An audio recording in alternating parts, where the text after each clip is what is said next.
নমস্কার, ওঙ্কার বাংলা আপনাদের সকলকে স্বাগত জানাচ্ছি। এই মুহূর্তে আপনাদের সাথে রয়েছে আমি অপরূপা। চোখ রাখবো আজকের অতি গুরুত্বপূর্ণ খবরের দিকে, কারণ এখন সময় নগর মহানগর।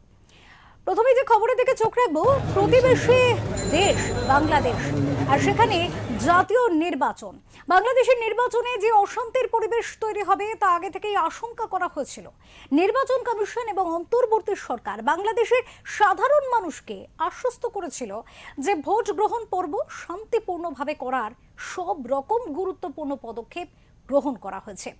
বুধবার সকাল থেকে শান্তিপূর্ণভাবে ভোট পর্ব চললেও এক্ষেত্রে বেলার দিক থেকে অশান্তির খবর আসতে থাকে বিভিন্ন জায়গা থেকে।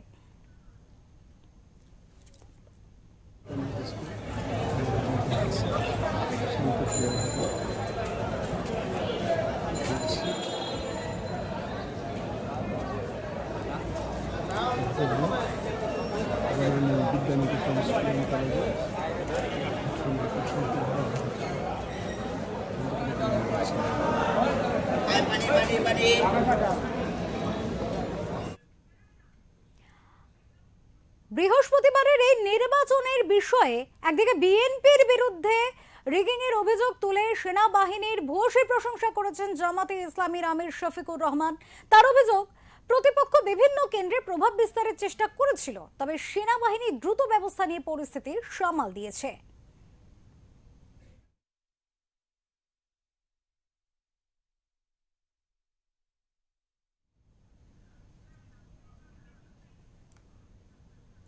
অন্যদিকে দেশজুড়ে রিগিং এর অভিযোগ তুলে কড়া হুঁশিয়ারি দিয়েছেন বিএনপির সভাপতি তারেক রহমান। তিনি বলেন, সুষ্ঠু ও স্বচ্ছ ভোট না হলে ফলাফল মেনে নেওয়া হবে না।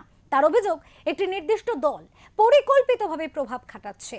ভোটারদের শান্তিপূর্ণভাবে ব্যালটে মত প্রকাশের সুযোগ দিতে হবে বলেও মন্তব্য করেন তিনি।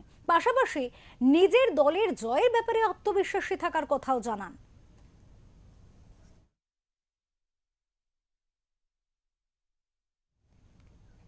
নির্বাচন কমিশন সচিবালয়ে সাংবাদিকদের মুখোমুখি হয়ে জ্যেষ্ঠ সচিব আক্তার আহমেদ জানিয়েছেন, অধিকাংশ জায়গায় শান্তিপূর্ণভাবে ভোট গ্রহণ চলছে, তবে কুমিল্লায় একাধিক ককটেল বিস্ফোরণের ঘটনায় আতঙ্ক ছড়ায়। 14গ্রাম উপজেলার জগন্নাথ দিঘি ইউনিয়নের আতকরা সরকারি প্রাথমিক বিদ্যালয় কেন্দ্রে ভোট চলাকালীন একের পর এক ককটেল ফাটানো হয়।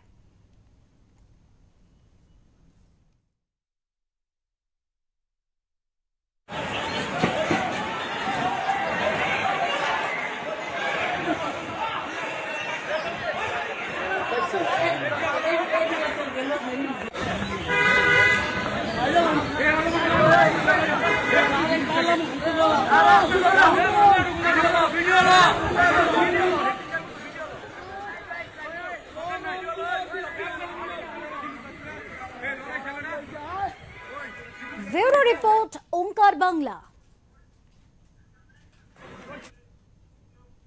বাংলাদেশের এই নির্বাচন একেবারে যথেষ্ট গুরুত্ব রাখছে তা কিন্তু বলাই বাহুল্য, কিন্তু এই নির্বাচনের পর পরবর্তী ক্ষেত্রে কি চিত্র সামনে আসতে চলেছে তা বোঝার জন্য আরো কিছুক্ষণ সময়ের প্রয়োজন। তবে কি হতে পারে, কি হতে চলেছে, এ বিষয়ে একটা প্রাথমিক পর্যায়ের আলোচনা করাই যায়। আর সেক্ষেত্রে এই মুহূর্তে আমাদের সাথে স্টুডিওতে উপস্থিত রয়েছেন বিশিষ্ট সাংবাদিক অরূপ কালী।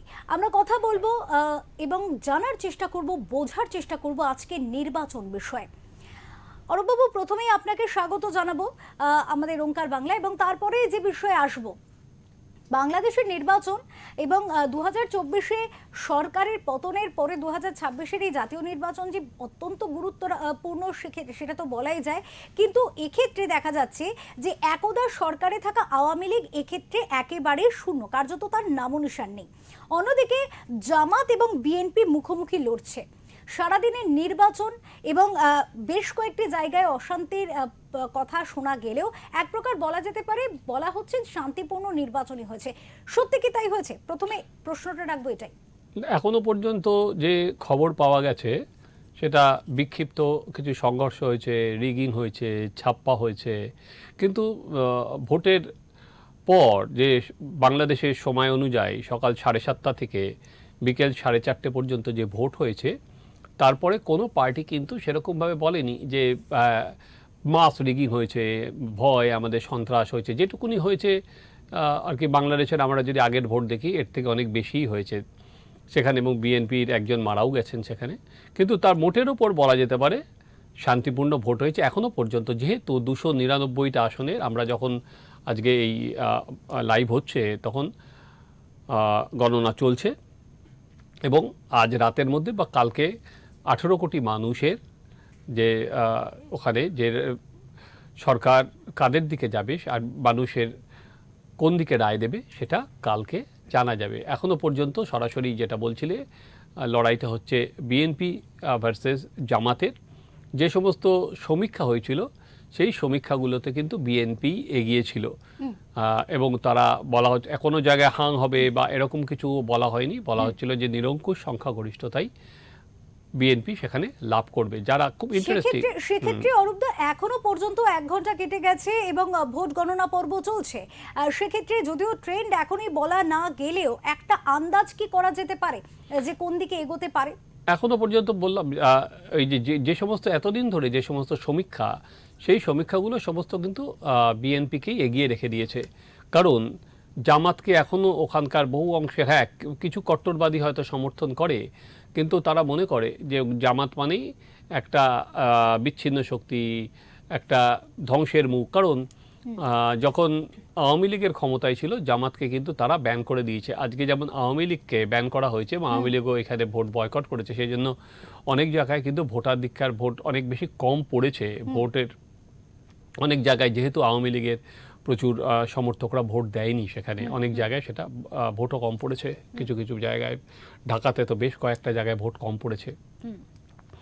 তাই সেখানে জামাতকে কতটা ভাবে নেবে, কারণ জামাত মানেই মনে করছে কট্টরবাদী, এবং তার যদিও জামাতের সাথে নতুন যে ছাত্রদের যে নতুন যে এনসিপি, যেই ছাত্ররা আমরা দেখেছিলাম যখন হাসিনা বিরোধী আন্দোলন হয়েছিল, যারা প্রধান আর কি নেতা হয়ে উঠেছিলেন, সেই নাদিম ইসলাম থেকে অসংখ্য মুখ, তারাও দাঁড়িয়েছেন জামাতের সঙ্গে। কিন্তু সেখানে তাদের মধ্যেও জামাতের সঙ্গে জোট করা নিয়ে তাদের মধ্যেও মতানৈক্য হয়েছে, অনেকে ছেড়ে গিয়েছেন।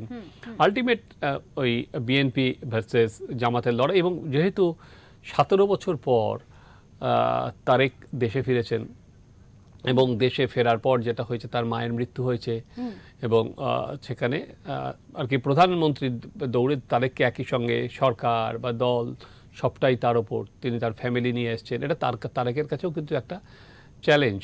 তারেককেও একটা সময় দেশ ছাড়তে হয়েছিল, তার নামে দুর্নীতির অভিযোগ ছিল, তারপর আবার তিনি ফিরে এসেছেন, এবার তার কিছুদিনের মধ্যে খালেদা জিয়া মারা গেছে, সেখানে তার কাছেও এটা চ্যালেঞ্জ। একটা সময় আমরা দেখেছিলাম যে বিএনপি আর জামাত মিলেই তারা সরকার গঠন করেছিল, এখন আর কি মুখোমুখি দাঁড়িয়ে গেছে। এটা ঠিক, জামাত যদি ক্ষমতায় নাও আসে তাহলে কিন্তু একটা বড় অংশ পাবে, এবং তারা বিরোধী হিসাবে বা আর কি ভালো জায়গায় থাকবে। যদি ক্ষমতায় না আসে, যদি না যে সমস্ত সমীক্ষা, যে সমস্ত রিপোর্ট যদি ভুল প্রমাণিত হয়, তাহলেই একমাত্র জামাত আসবে না, না হলে জামাত আর কি ক্ষমতায় তাহলে আসবে না। কিন্তু যদি জনমত পাল্টে যায় তাহলে জামাতের এখনো পর্যন্ত কিন্তু ওখানকার যে সমস্ত সমীক্ষা, সেই সব সমীক্ষার রিপোর্টই কিন্তু এগিয়ে রেখেছে বিএনপিকে। অরূপদা, এক্ষেত্রে আরো একটা প্রশ্ন আসে, জামাতে ইসলাম তারা কিন্তু একটা কোথাও গিয়ে সোশ্যাল মিডিয়া, যেহেতু এখন খুব ট্রেন্ডি সোশ্যাল মিডিয়া এবং তার উপর মানুষের উপর প্রভাবও তার বেশি, সেক্ষেত্রে সোশ্যাল মিডিয়ায় তারা দেখা গেছে অনেকাংশে ভুয়ো অ্যাকাউন্ট তৈরি করে, এবং এটা একটা কার্যত বলা যেতে পারে মিথ ছড়িয়ে দিয়েছিল মানুষের মধ্যে যে ক্ষমতায় এবার নির্বাচনে ক্ষমতায় বাংলাদেশে জামাতে ইসলামই আসছে। কিন্তু কার্যত পরবর্তীতে এভাবে তারেক রহমানের ফেরত আসা, এবং এক্ষেত্রে যেমনটা দেখা গেছে একসময় প্রয়াত যে প্রধানমন্ত্রী তার পুত্র হিসেবে কোথাও গিয়ে কিছু ইমোশন তৈরি করা, এবং এই মুহূর্তে দাঁড়িয়ে তিনি জামাতের অপর দিকে দাঁড়িয়ে রয়েছেন। কার্যত কি চিত্র তৈরি হচ্ছে ওখানে? বিএনপির সবসময় একটা ভোট ব্যাংক ছিল। যখন আওয়ামী লীগ ভার্সেস বিএনপির লড়াই হতো, যেমন আজকে আওয়ামী লীগ তাকে ভোটে লড়তে দেয়নি, ব্যান করে দিয়েছে, আওয়ামী লীগও বয়কট করেছে, ফলে এরকম ভাবার তো কোনো কারণ নেই যে আওয়ামী লীগের ভোট ব্যাংক ধসে গেল, কেউ আর আওয়ামী লীগ করলো না। হ্যাঁ, কেউ হয়তো ভয়ে করলো না, কেউ হয়তো নিজেদের গুটিয়ে রাখলো, ভোট দিল না। কিন্তু আওয়ামী লীগের কর্মীরাও যদি ভোট দেয়, তাদের ক্ষেত্রেও কিন্তু জামাতের থেকে তাদের বিএনপির আর কি যারা প্রার্থী আছেন তাদের দিকেই ভোট দেবে। অনেকে আমি বাংলাদেশে যারা আওয়ামী লীগের সমর্থক রয়েছে, কর্মীরা রয়েছেন, সমর্থকরা রয়েছেন, কারণ নেতারা তো সবাই পালিয়ে গিয়েছেন ওখান থেকে, বেশিরভাগ যারা আওয়ামী লীগের নেতা বাংলাদেশ সবাই ছেড়ে দিয়েছেন। তাদের সঙ্গে আমি কথা বলছিলাম, অনেকে হয়তো ভোট দিতে যাবে না, কিন্তু অনেকে যারা বলছে ভোট দিতে যাবে, তারা কিন্তু সেই ক্ষেত্রে বিএনপিকে বেছে নেবে, কারণ তারা মনে করছে জামাত যদি আসে তাহলে আগামী দিনে তাদের উপর হয়তো অনেক বেশি আরও যেটুকুনি আছে অত্যাচার বাড়বে। কিন্তু বিএনপি যেহেতু একটা এখনো পর্যন্ত কোট আনকোট অনেকটা বেশি সবাইকে নিয়ে চলতে চাইছে, কারণ একটা সময় মনে রাখতে হবে এই যে ব্যান ঘোষণা করার আগে আওয়ামী লীগের বিএনপি কিন্তু তখন কিন্তু ওই আওয়ামী লীগকে নিয়েও চলার কথা বলেছিল, যাতে সরকারে অংশগ্রহণ করা তারা করতে পারে। কারণ বিএনপি বিশ্বব্যাপী একটা নজির রাখতে যায়, কারণ বাংলাদেশে এখন প্রধান যেটা সবথেকে বড় অসুবিধা বা প্রধান যেটা বাংলাদেশের বিরুদ্ধে প্রচার, যে সেখানে গণতন্ত্র নেই, যেখানে যেভাবে হাসিনাকে হয়েছিল, তারপরে অসংখ্য হত্যা হয়েছে, এবং সবথেকে বড় জিনিস দেখুন, যে আজকে যেই জিতুক সেখানে কিন্তু যেটা যদি তারেক জেতে, সেখানে সবার আগে দেখতে হবে সেখানে যারা সংখ্যালঘু, বিশেষ করে হিন্দুরা, তাদের এতদিন ধরে তাদের উপর যে অত্যাচার হয়েছে, দীপু দাস সহ অসংখ্য হিন্দুকে মেরে ফেলা হয়েছে, তাদের উপর রোজ অত্যাচার হচ্ছে, সেখানে তাদের নিরাপত্তা দেওয়া, সেটা কিন্তু সবথেকে বড় কাজ হয়ে দাঁড়াবে আগামী দিনে যদি এই তারেক রহমানের নেতৃত্বে নতুন সরকার গঠন হয়। সেখানে যদি জামাত হয়, জানা নেই আজকে হিন্দুরা সেখানে কোন জায়গায় যাবে। সেখানে প্রথমত তারেক যদি হয়, সেখানে আশা করা যায়, দেখো এরকম নয়, আওয়ামী লীগের সময়ও কিন্তু হিন্দুদের ওপর অত্যাচার হয়েছে, কিন্তু তারপর আওয়ামী লীগ চলে যাওয়ার পর যে স্কেলে এটা বেড়ে গেল, সেখানে অকল্পনীয়ভাবে বেড়ে গেল, একটা জ্বলন্তভাবে জ্বালিয়ে দিয়ে যে পৈশাচিক উল্লাস দীপু দাসকে নিয়ে। তারপরেও আমরা দুদিন আগেও দেখলাম যে আবার সেই ভোটের আবহের মধ্যে একজন হিন্দুকে তার দোকানের মধ্যে মেরে ফেলা হলো, হিন্দুদের দোকানপাট লুট হচ্ছে, তো রোজকার ছবি হয়ে দাঁড়িয়েছে। ফলে যে নতুন সরকারে আসুক, আগামীকাল যদি নতুন সরকারের যে প্রধান, তাহলে মানুষ দেখতেই পারবে সেখানে দাঁড়িয়ে, তার কিন্তু প্রধান আর কি ঘোষণাই হওয়া উচিত যে ওখানে যারা সংখ্যালঘু আছে তাদের নিরাপত্তা সুনিশ্চিত করতে হবে, এটাই কিন্তু ঘোষণা হওয়া উচিত। একেবারে অরূপদা একটু থাকবো, এবং যেহেতু আওয়ামী লীগের প্রসঙ্গ আপনি টানলেন এবং আওয়ামী লীগের বিষয়টা যথেষ্ট গুরুত্ব রাখছে, এক্ষেত্রে বাংলাদেশের ক্ষমতাচ্যুত প্রধানমন্ত্রী শেখ হাসিনার ছেলে সজীব ওয়াজেদ বাংলাদেশের নির্বাচনে আওয়ামী লীগের উপরে নিষেধাজ্ঞা নিয়ে সরব হয়েছেন, কি বলেছেন তিনি, শুনবো। Of course, they are trying to. What they have done is they've convicted my mother. They've again amended the law so that anyone even charged with a crime cannot participate in elections, which is a total violation of due process, because you cannot ban someone until they've been convicted, which is why they had to rush this conviction. And at the same time, they have also banned our party, the Awami League, from elections. We are the oldest and largest political party, and they've completely banned it. We have almost half the voters of the country that now have no one to vote for. They cannot vote. They cannot vote for the party they want to vote for. And they're trying to go ahead with these elections. And not only our party, they've banned, officially they have not banned, but they have de facto banned the third largest party, which is the Jatiyo Party, and they have de facto banned all secular progressive parties in Bangladesh. The only ones allowed to participate in the elections are the right-wing parties, the Islamist parties. They are the only ones being allowed to participate. This whole thing is a charade to bring in a hand-picked government in Bangladesh. There is no democracy.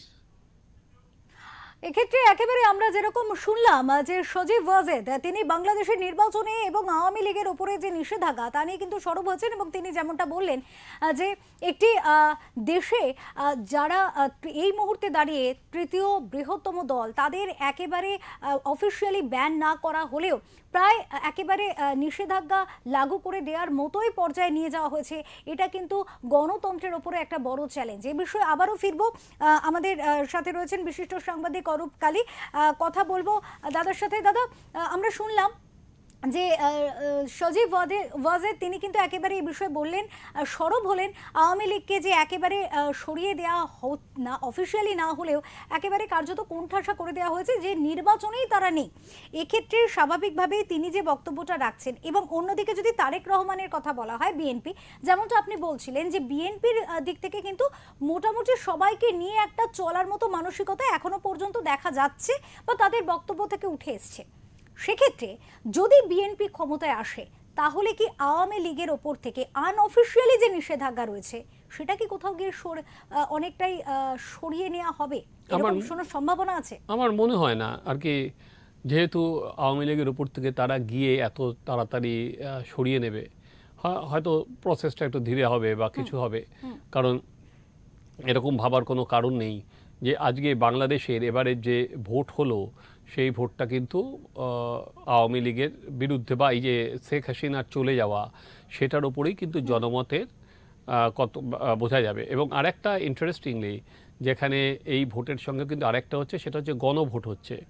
অর্থাৎ বাংলাদেশের যে সংবিধান, সেই সংবিধান চেঞ্জের উপর কতটা সংবিধান চেঞ্জ করা যায়, সেটা হ্যাঁ বা না, সেই উত্তরগুলো দেওয়া হচ্ছে। সেখানে বোঝা যাবে সাধারণ মানুষ কি চায়। কারণ বলাই হচ্ছিল, এই যে এনসিপির যখন জুলাই অভ্যুত্থানের কথা তারা বলছে, তাদের অন্যতম দাবি ছিল যে সংবিধান তাকে পাল্টাতে হবে। সেখানে এটাও দেখার যে সংবিধান পাল্টানোর কথা ইউনূস বলছেন, এবং এখানে যেমন সরকার গঠনের সঙ্গে সঙ্গে একইভাবে গণভোট না হচ্ছে সংবিধান চেঞ্জের বিষয়ে, সেখানে সাধারণ মানুষ কীভাবে এই সংবিধান সংশোধনের বিষয়ে সাধারণ মানুষ কী মত দেন, সেটাও কিন্তু দেখার। যে সব সাধারণ মানুষই কি মনে করেন যে শেখ হাসিনার সময় যে সংবিধান ছিল, সেই সংবিধানটা ঠিকভাবে চলছিল না, সেটাও কিন্তু খুব লক্ষণীয়।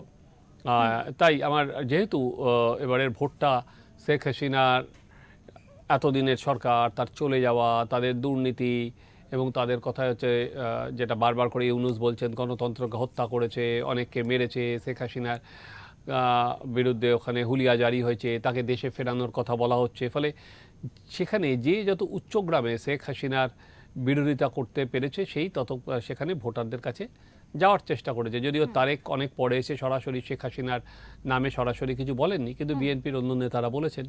ফলে এই মুহূর্তে জিতলেই যে শেখ হাসিনা বা আওয়ামী লীগের ওপর থেকে ব্যান তুলে নেবে, এরকম ভাবার কোনো কারণ নেই। কারণ যেহেতু ইস্যুটাই হয়েছে এবার হাসিনা বিরোধিতার ওপর কে কতটা উচ্চগ্রামে স্বর চড়াতে পেরেছে বা সুর চড়াতে পেরেছে। একেবারে এক্ষেত্রে আরো একটি বিষয় নিয়ে আলোচনা করব, যে আজকে বাংলাদেশের নির্বাচন, এবং সেক্ষেত্রে নির্বাচনের পরবর্তীতে যে বিষয় উঠে আসবে, যে ক্ষমতায় কে আসীন হবে, তার উপরে নির্ভর করছে দুই দেশের সম্পর্ক। কারণ আমরা যদি বাংলার কথা বলি, তাহলে এপার বাংলা ওপার বাংলা তো বটেই, কার্যত দেশ যদি হিসেবে ধরি, তাহলে সেক্ষেত্রে বাংলাদেশ এবং ভারতবর্ষ। সেক্ষেত্রে আমরা দেখেছি বাণিজ্যিক ক্ষেত্রে হোক বা এমনি কূটনৈতিক ক্ষেত্রে, শিল্প সংস্কৃতির সব দিক থেকে কিন্তু একটা সৌহার্দ্যপূর্ণ সম্পর্ক দুই দেশের বা দুই বাংলার ছিল। সেক্ষেত্রে গিয়ে পরবর্তীতে ক্ষমতায় যে সরকারি আসুক, সেই যে সুন্দর একটি সম্পর্ক কূটনৈতিক ক্ষেত্রে, সেই সৌহার্দ্যপূর্ণ সম্পর্ক কি আশা করা যেতে পারে? আমরা ইতিমধ্যে যেটা দেখেছি, সেটা হচ্ছে খালেদা জিয়ার যখন মৃত্যু হয়েছিল, তখন গিয়ে আমাদের যে বিদেশমন্ত্রী জয়শঙ্কর, তিনি ঢাকায় গিয়েছিলেন এবং তিনি তারেক রহমানের সঙ্গে বৈঠক করেছিলেন। তিনি কিন্তু ইউনূসের সঙ্গে কোনো কথা বলেননি। তিনি তার পরবর্তীকালে ভারতের যিনি অ্যাম্বাসেডর আছেন বাংলাদেশ ঢাকায়, তিনিও তারেকের সঙ্গে বৈঠক করেছেন। অর্থাৎ তারেক রহমানকে কিন্তু ভারত মান্যতা দিয়েছে। ভারত সবসময় বলেছিল যে সেখানে একটা অন্তর্বর্তী সরকার নয়, সেখানে একটা স্থিতিশীল সরকার হলে ভারত তার সঙ্গে বন্ধুত্বের হাত বাড়িয়ে দেবে।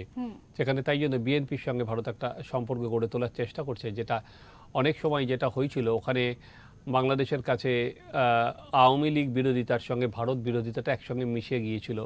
তারা মনে করেছিল যে আওয়ামী লীগকেই ভারত এরা চায়, এবং সেটা ন্যাচারাল অ্যালাই, যে বাংলাদেশের জনগণের সাথে নয়, বাংলাদেশের অন্য কোনো পার্টির সঙ্গে নয়, ভারত শুধুমাত্র আওয়ামী লীগের পাশে দাঁড়াচ্ছে, সেটা নিয়ে জনমানুষের ক্ষোভ ছিল, এবং সেখানে সেই ক্ষোভটাকেই আরও বেশি খুঁচিয়ে তোলা হয়েছে। তাই এখনও পর্যন্ত কিন্তু তারেক রহমান ভারত বিরোধিতাও কোনো সময় করেননি, বা হাসিনার বিরুদ্ধেও সরাসরি কিছু এখনও বলেননি। সেটা প্রধানমন্ত্রী হলে কি বলবেন, সে তো পরের কথা, কারণ ইউনূসরা বারবার করে হাসিনাকে ফেরানোর কথা বলছেন। উনি কিন্তু এখনও সেসব কিছু বলেননি, এবং আশা করা যায় যে ভারতের সঙ্গে উনি সম্পর্ক রেখেই এগোবেন আগামী দিনে। কারণ আমাদের পশ্চিমবঙ্গবাসী হিসাবে এটা আমাদের কাছে কিন্তু আরও বেশি উদ্বেগ যদি জামাত বা এরকম ফোর্স ওখানের মাটিতে আসে। কারণ আমরা ইতিমধ্যেই দেখেছি পশ্চিমবঙ্গের মাটিতে আনসারুল্লাহ বাংলার যে জঙ্গি আছে সাদি, সে গ্রেপ্তার হয়েছিল মুর্শিদাবাদের থেকে, তার দুটো ভোটার কার্ড হয়ে গেছিলো, পরিচয়পত্র বানিয়ে দিয়েছিল। তো সেখানে আমাদের কাছে তো আতঙ্ক বটেই। সেখানে এখনও বর্ডারের বিভিন্ন জায়গায় পুরো কাঁটাতার যা এখনও আর কি লাগেনি। সেখানে বাংলাদেশ যদি ভোলাটাইল হয়, অশান্ত হয়, তার আজ কিন্তু পশ্চিমবঙ্গেও পড়বে। তাই হ্যাঁ, ফলে যদি নতুন সরকার গঠন হয়, তার ফলে আবার এখন যেমন ভিসা বন্ধ, কেউ এদিক ওদিক যেতে পারছে না, ব্যবসা যারা এক্সপোর্ট করে সেগুলো বন্ধ আছে, সেগুলো আবার সেগুলো খুলবে। আশা করা যায় নতুন সরকার আগামীকাল আসলে আবার ভারত বাংলাদেশ সম্পর্ক স্থিতিশীল হবে। এবং সবথেকে বড় কথা, শুধুমাত্র সরকার থেকে সরকার নয় আর কি, মানুষ থেকে মানুষ, যেটা একটা সময় ছিল যেরকম কালচারালি যেত বিভিন্নভাবে, এক দেশের মানুষের সঙ্গে আরেক দেশের মানুষের সম্পর্ক আরও মজবুত হবে, সেটা আশা করাটা মনে হয় না আজকের দিনে খুব একটা আর কি অতি আশা হয়ে যাবে। সেটা দেখার, যদি তারেক হয় কিভাবে তিনি এগিয়ে নিয়ে যেতে পারেন, আর যদি জামাত হয় তাহলে দেখতে হবে যেটা ভারতের প্রতিক্রিয়া কি সেখানে দাঁড়িয়ে। একদম। অরূপদা, আরেকটি বিশেষ প্রশ্ন, যেটা যে বিষয়টা নিয়ে অতিরিক্ত মানুষের একটা কৌতূহল রয়েছে, যেটা হচ্ছে যখন সরকার গঠনের কথা হচ্ছে এবং এতদিন যে অন্তর্বর্তীকালীন সরকারে যিনি ক্ষমতা প্রয়োগ করেছেন মোহাম্মদ ইউনূস, তার ভবিষ্যৎ ঠিক কী হবে? কারণ এই নির্বাচন প্রক্রিয়ায় নতুন সরকার গঠন হবে এবং সেক্ষেত্রে অন্তর্বর্তীকালীন সরকারে এতদিন ক্ষমতায় বসে মোহাম্মদ ইউনূস নিজের মতো করে চালানোর চেষ্টা করেছেন। কার্যত মোহাম্মদ ইউনূসের ভবিষ্যৎ তাহলে কি হবে? এখনো পর্যন্ত সেটা কেউ কিছু না বললেও কিন্তু এরকম একটা হয়তো হতে পারে জল্পনা আছে, যিনি এখন রাষ্ট্রপতি আছেন সাহাবুদ্দিন, তিনি ভোটের পর তিনি বলেই দিয়েছেন নতুন সরকার গঠনের হয়ে গেলে তিনি ছেড়ে দেবেন, ওখান থেকে চলে যাবেন। ফলে সেই জায়গায় এরকম একটা সবাই মিলে হয়তো চেষ্টা করা হচ্ছে যে মোহাম্মদ ইউনূসকে যদি রাষ্ট্রপতি হিসাবে ওখানে রাখা যায়, যেহেতু তিনি অন্তর্বর্তী সরকারের প্রধান ছিলেন। একটা সরকার কে নিয়ে আসার পেছনে তিনি ভোট করিয়েছেন সেখানে, এবং সেখানে সবাই যদি সেখানে তাকে মেনে নেয়, আমার মনে হয় তার একটা রাষ্ট্রপতি পদে আর কি কনসেনসাস ক্যান্ডিডেট হিসাবে সেখানে তিনি বসলেও বসতে পারেন। অনেক ধন্যবাদ, অনেক ধন্যবাদ অরূপদা আপনাকে। আমরা কথা বলছিলাম বাংলাদেশের নির্বাচন নিয়ে, কারণ বাংলাদেশ হতে পারে পার্শ্ববর্তী প্রতিবেশী দেশ, কিন্তু সেই দেশের নির্বাচন এবং সরকার গঠন কিন্তু অত্যন্ত গুরুত্বপূর্ণ ভারতের জন্য এবং কার্যত বাংলার জন্য বটে। কারণ পশ্চিমবঙ্গের বেশিরভাগ ক্ষেত্রে কিন্তু বাংলাদেশের সাথে একটা রয়েছে এবং সেক্ষেত্রে বাংলাদেশের সাথে সম্পর্ক এতদিন একরকম ভাবে তৈরি ছিল, প্রবাহিত হচ্ছিল, কিন্তু কার্যত দেখা যায় সরকার পতনের পরে সেই ক্ষেত্রে কিন্তু সম্পর্কের অনেকটাই অবনতি হয়। কার্যত এই নির্বাচন তাই অত্যন্ত গুরুত্ব রাখছে কূটনৈতিক ক্ষেত্রে, রাজনৈতিক সম্পর্কের ক্ষেত্রে এবং যেটা সাংস্কৃতিক সম্পর্ক সেই ক্ষেত্রেও বটে।